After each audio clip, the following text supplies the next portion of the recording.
Hello, welcome again to FAIRtax Power Radio. I'm Bob Paxton. And I'm Bob Scarborough. And we are the FAIRtax Guys. So you have your scrolling banner, and I brought Fat Albert with me today. Yes, sir. That's a big one. What, you have to have a hand truck to move that thing around your house? Almost. It's 11 by 11. It's going to provide me quite a bit of time killing on the long flight that we're going to be taking here before too awfully much longer. Right. Johnny Horton Jr. over there, north to Alaska. And we will do that. That will be fun to go. But real quickly, before we get started on today's FAIRtax Power Radio, I want to mention that a couple of weeks ago, we had a gentleman with us, John Richardson, an attorney from Canada, who was helping people, American citizens living in other countries. They're caught in the tax trap. The IRS is one of the, in fact, the IRS, the American tax system, is the only one on the world that tries to go after its citizens who are living in other countries. Yeah. So it's citizenship-based taxation. He was on. If you did not see that episode, go to our FAIRtax Guys YouTube channel and look it up. It was a couple of weeks ago on July 5th. But John has got this thing called citizenshipsolutions.ca. It's a website, and he has put up a page within that website promoting this his appearance on FAIRtax Power Radio. Right. And, you've been poking around in there a little bit, and you can tell people how to get to it, because the URL itself is really too long to try to recite here. To get right to it, of course, there's the Twitter page that he's put up that you can find a link to, and actually the fellow that helped get all of this put together is thanked on there as well. But if you go to citizenshipsolutions.ca, which is the top level for Canada, CA, citizenshipsolutions.ca/2022/07. It's a typical structure for a blog website, and it's categorized into the year and then the month. So 2022/07, and scroll on down, because by the time you watch this, it's probably going to be a few more posts that are done in July. But he talks about his appearance on the show here on FAIRtax Power Radio. And the show is for the purpose of educating U.S. residents about the problems of the income tax system. This is quoting from the Post. And two, the solution by moving to the FAIRtax. You can learn more about the FAIRtax in his recent blog, which there's a link to, and the FAIRtax site, which of course is fairtax.org, which is also linked there. And then his, our Twitter feed is at FAIRtax Official, which you can understand, there, how to get there for Twitter and everything. His main focus, of course, is on people that are living that are United States citizens that are living out of the country. So in this particular post that he has on the webpage, he has a thank you to us. And then he also is promoting a Twitter account that he has set up for folks living abroad that are U.S. citizens at FAIRtax Abroad. So you can follow a lot of that. I'm energized about being able to collaborate. We got to figure out a way to get the senior FAIRtax leadership in on this and see if we can, work together on that cause. Absolutely. I think it's great. And thank you, John Richardson. He is a lawyer for U.S. persons abroad. And you can go to that page, citizenshipsolutions.ca, directly to the talk about our show /2022/07. Click that on the page, and you'll be taken right to the July postings that are on that website. And then you scroll down until you get to the July 5th segment, and there you'll find us. And there's a picture of us on the page. And again, we do want to thank John for that. And of course, bringing attention to that problem that a lot of people, even a lot of FAIRtax volunteers, are not aware that is a real problem for a fairly small population, but is a really big problem for those folks. So we need to get the FAIRtax passed and help them out as well. All right, And now, there's a section on there before you start the fire with rubbing your hands together. We want to make sure that are we ready to go yet? I want to say there's a section on there too that takes you to Steve Hayes's Independence Day message, which was, of course, about how the fair tax ends the income tax and solves a lot of problems for Americans abroad. So thank you, Steve, for writing that article, and thank you, John Richardson, for jumping in and making this thing happen overseas. Can I go now? Okay. Yeah. He was almost ready to rub all the oil off his hands. Our weekly look at Congress.gov, all the crazy things that the Congress critters are trying to put back into the tax code. And we will start off today with HR 8368 to amend the Internal Revenue Code to establish a free online tax preparation and filing service and programs that allow taxpayers to access third-party provided tax return information and information held by the Internal Revenue Service. And there's a companion Senate bill, which is S4508, that says exactly the same thing. The House bill has 48 co-sponsors. The Senate bill has 22, but they're looking to establish a free online tax preparation filing service. In other words, to make it a little less painful and a little less expensive for people to file their taxes. But if they really wanted to make it less painful and less expensive to do your taxes, you could get rid of the entire income tax, replace tax returns altogether, and implement the fair tax. So we have got to get to Brad Sherman, who is the sponsor of the House bill, and the Senate companion bill is Elizabeth Warren bill. So we need to get those two on board with the fair tax, because it will accomplish the purpose that they're trying to do much more efficiently, much better. Oh yeah, and not create another level of and I'm sure this is going to be run through the U.S. Treasury as far as getting this free service available to we the people. I'm so excited that they're trying to do this. They're really trying to do something to help us, don't you think? Yes. Well, yeah, they are. That's always. I'm from the government, and I'm here to help you. Some of the scariest words in the English language. Right, I'm from the government, and I'm here to help. Yeah, let's move on. HR 8357 to amend the Internal Revenue Code to allow for a credit against tax for rent paid on the personal residence of the taxpayer, which sounds well and good until you realize, wait a minute, I don't rent. I have a mortgage payment. How come I don't get a tax credit for what I'm paying for my housing and this other guy does? The tax code picking winners and losers again. Bad idea. Why would you want to encourage people to rent instead of purchase? Because I know that there's a lot of renting going on here in downtown Winston-Salem, for example. A lot of the condos that have been built in a number of months and years in the last few years some are for sale, not all of them. Most are for rent. Mm-hmm. And that seems to be the trend across the country right now, is more renting going on. But why would you want to, again, picking, well, we're going to do this for you and we're going to do this for you. But who knows, Bob, maybe in the next week or two, somebody's going to come up with a similar credit for folks that have, worked hard, paid their mortgage and for instance, what if you don't have a mortgage and you just, you're out of luck on both sides if they decided that way. We're not going to get into the renting versus owning debate there, because there are pros and cons on both sides.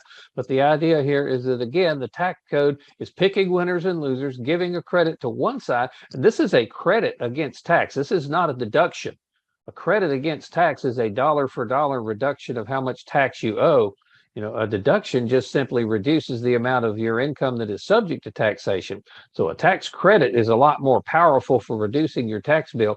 And they want to allow this tax credit against tax for rent paid on the personal residence of the taxpayer. There's no text in there, so I can't tell exactly whether they will make it a dollar for dollar or exactly how they want to make that work. Mm-hmm. But the idea here, we're bringing it up because they're picking winners and losers. They're giving relief to renters that they're not giving to owners, and that's just not fair. We're going to get in later what makes the fair tax a fair tax. And this certainly is not fair in the income tax system. HR 8353 to amend the Internal Revenue Code to make incarcerated taxpayers ineligible for recovery rebates and for other purposes. I ask you, Mr. Scarborough, why is the IRS giving out recovery rebates in the first place? a recovery? You know, have you been passed out and now you're recovering?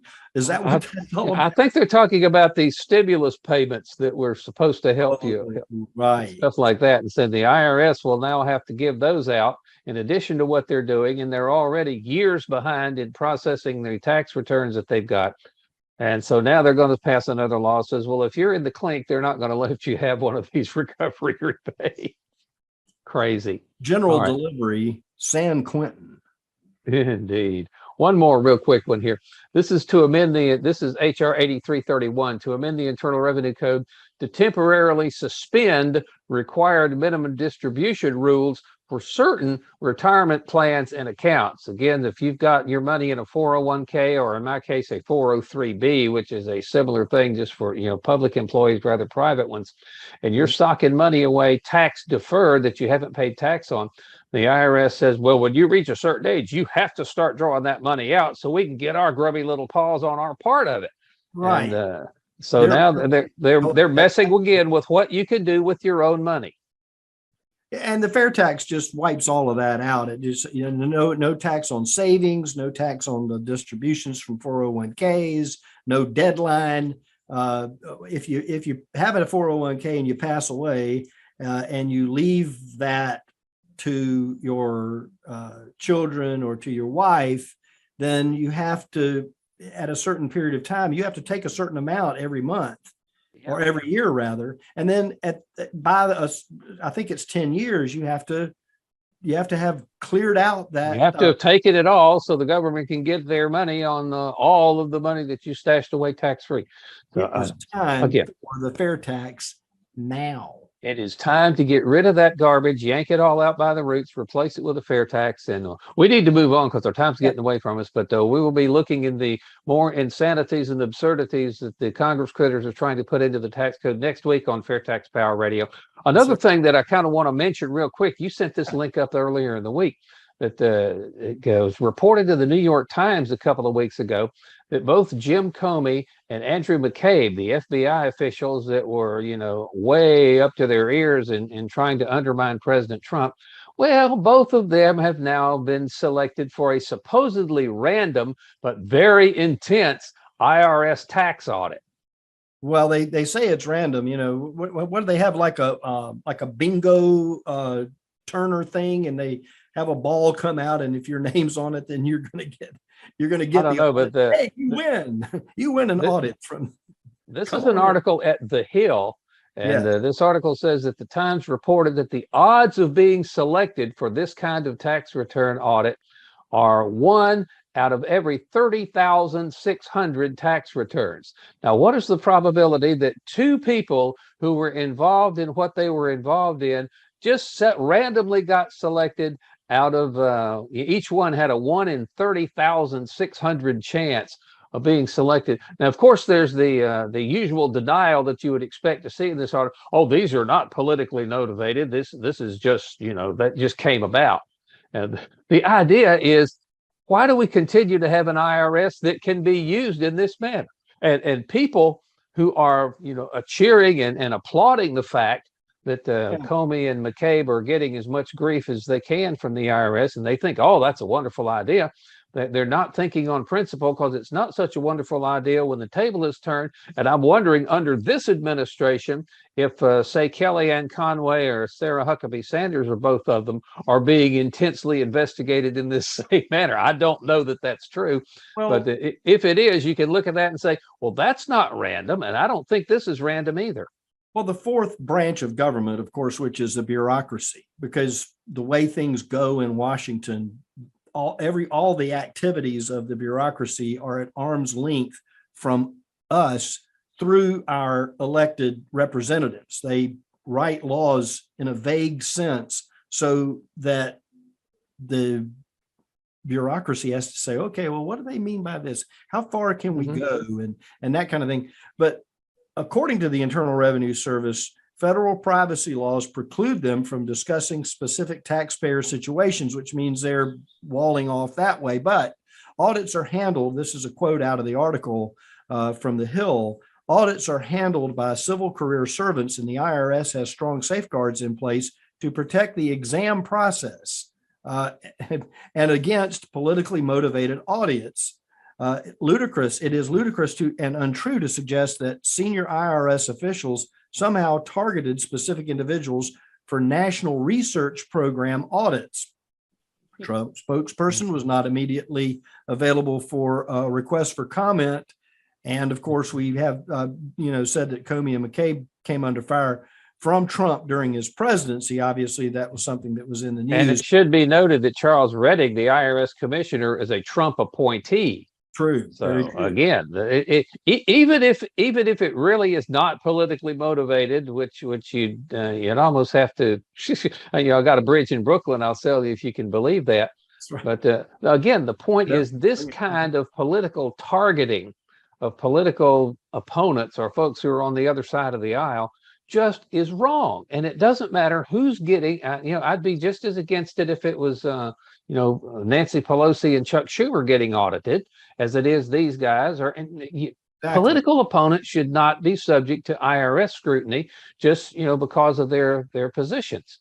And as long as the IRS continues in its current form and continues to have the power that it has, the temptation to use it in this manner is going to always be there. So again, rip it out by the roots, throw it on the scrap heap of history, replace the income tax with a fair tax, and nobody on either side of the political aisle will ever have this problem again.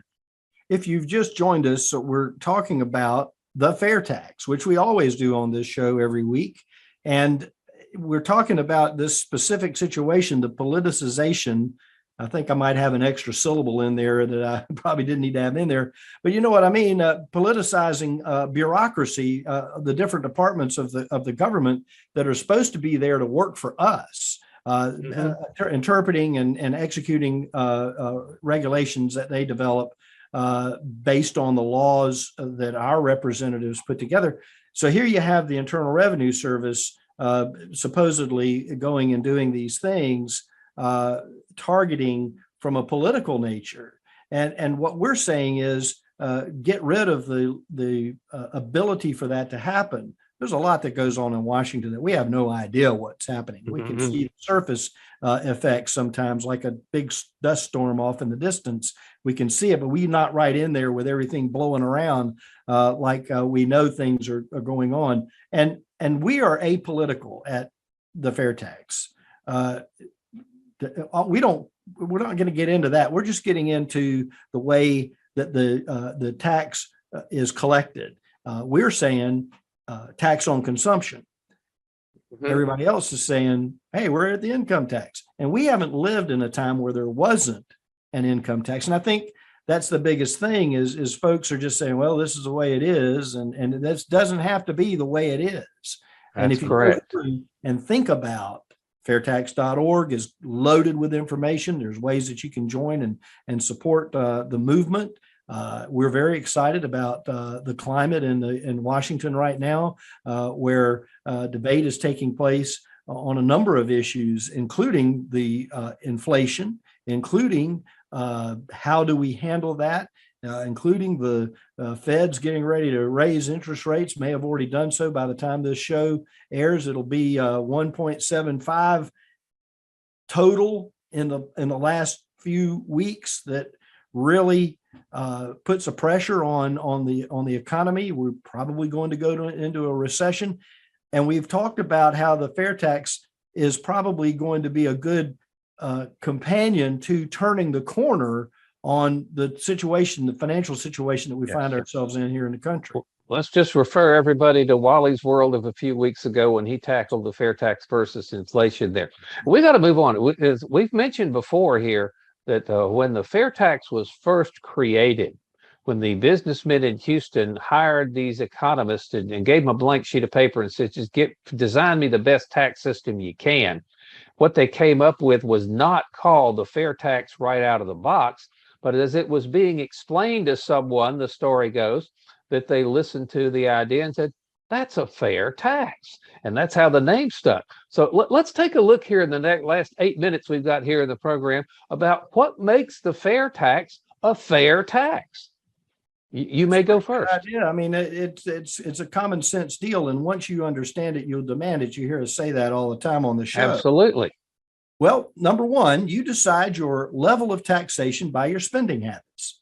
I eat crackers and water. So, I might have a steak every now and then. I'm just using this as an example, as opposed to going out and buying lobster, in a non-lobster state. You know what that's like. Mm-hmm. In Myrtle Beach used to have lobsters floating around in the tank, and they were expensive. And I always wanted to go in there. I'd say, Mom, go, we need to get that. We need to get that lobster right there for dinner. Oh, Yeah. no, how much? They're probably even more expensive in Kansas City when you got to ship them halfway across the country. Right. So decide your level of taxation by how much you spend and when. Yes. If you buy a new car or you buy a used car, huge difference there. No fair tax on the used car purchase. And so that's again, a used item total and generally across all categories of purchases. Yes, and of course we got to talk about the other catchphrase that the fair tax movement is using a lot today about take back control. Yes, take back control from the feds and put how much tax you pay within your control, not theirs, and that works a good idea. Number two, your family comes first. You're not feeding the federal government. When you get your check I'm looking for a prop, and I don't have one except this napkin. So you get a check every couple of weeks or once a month or whatever, and it's got gross and deduction, and net at the bottom, and all of the federal taxes are going to be left in.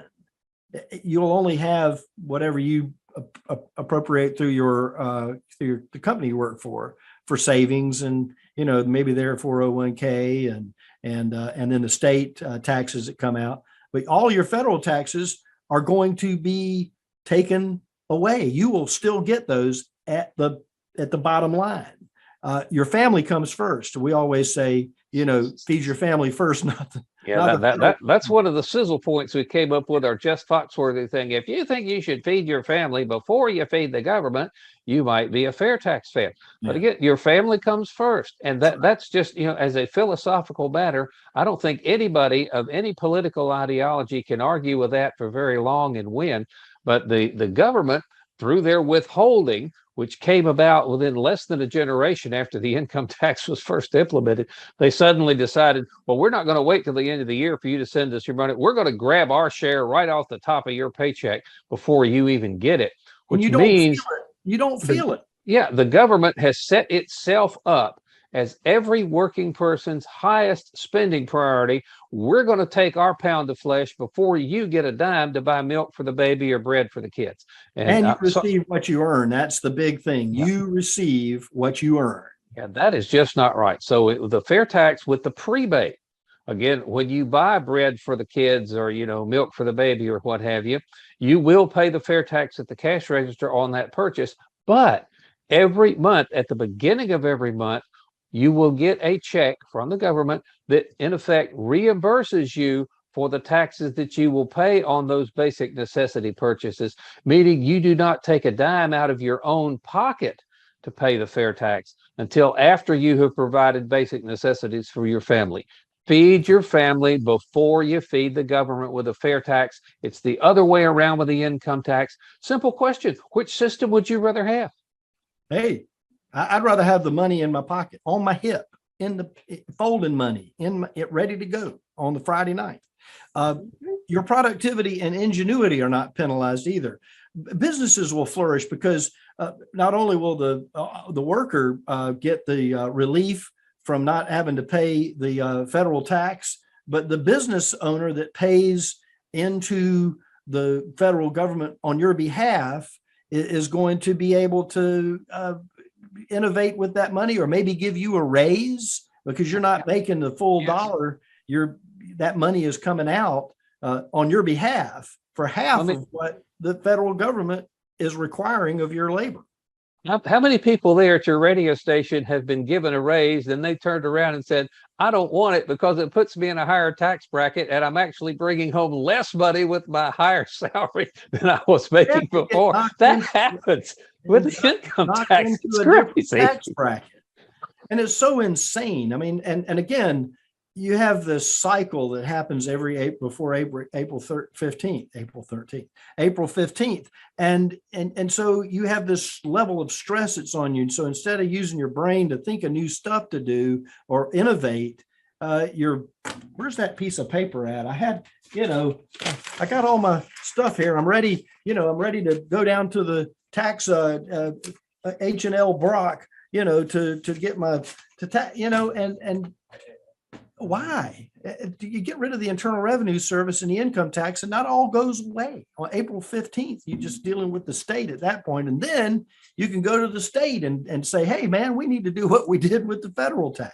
It's going to be an explosion, a revolutionary explosion. And as we talked about, productivity and ingenuity is going to go through the roof, because you're going to be less stressed about all the things that are incumbent with having to deal with the income tax.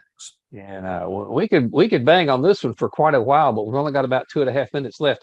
Everyone pays their fair share. Yep. You hear politicians talk about these people or these corporations or whatnot. They're not paying their fair share. And if you ask them what's a fair share, they can't give you a direct answer. Although just the context of what they're saying, your fair share is more than you're paying now. That's what it really means. But if you had a truly fair system where everyone, had no deductions, no loopholes, no exemptions. If you buy more, you pay more, period. End of story, end of discussion. That's fair. And again, we mentioned earlier, you decide how much tax you pay. So you decide how much that comes out of your pocket if you pay the fair tax just by your spending decisions, whether you buy new or used, et cetera, et cetera, et cetera. And that's perfectly fair. But if you choose to spend a lot, you'll pay a lot, because the fair tax doesn't have any of these exemptions and deductions that high income folks use to their advantage under the current income tax system. You decide your level of taxation by your spending habits. You decide if you have $1 billion, you can go spend it any way you want to, or not. So which is fair? You get to decide, or a government bureaucrat gets to decide? Yeah, I think that I get to decide is a much fairer system than some government bureaucrat deciding for me. And so that's all the time we're going to have for this particular segment of FAIRtax Power Radio. Let me remind everybody again of our email address, thefairtaxguys@gmail.com, thefairtaxguys@gmail.com. If you've got a question or comment about the fair tax, if you've got a subject that you'd like to see Jade Wally tackle on his next Wally's World, send us that suggested at thefairtaxguys@gmail.com. We'd love to hear from you. You can leave us a message on our Facebook page. You can leave us a message, on our YouTube channel. But again, check it out, thefairtaxguys@gmail.com. And we're on Rumble, the new social platform, a video platform, Rumble. So check it out there and follow us on that. And there's a lot of opportunity for you to volunteer with us if you're motivated after watching our programs to get involved. We suggest that you do that. You can reach out at the website, fairtax.org, and you can reach out to maybe a Facebook page of the fair tax in your state, and find out where you can start doing some work. We could use the help everywhere. Indeed. Well, unfortunately, that is all the time we've got for this edition of FAIRtax Power Radio. Thank you again so much for watching and listening. Again, share these videos with your friends and family and in-laws and outlaws and what have you. But until we meet again, I'm Bob Paxton. And I'm Bob Scarborough. The FAIRtax Guys, reminding you that the fair tax is the only truly fair tax. And once you understand it, you'll demand it. So tell me, how could I pay less taxes? Less? Yeah. I'm trying to get ahead, so how can I pay less? Well, I suppose you could pay less taxes by earning less money, or you could give to charity. How is that going to help? Actually, I'm not supposed to tell you this, but if you know the right people, okay, or if you have a really good lawyer, you can usually get around the big ones. If I may, under the fair tax, to pay less taxes, you would simply consume less.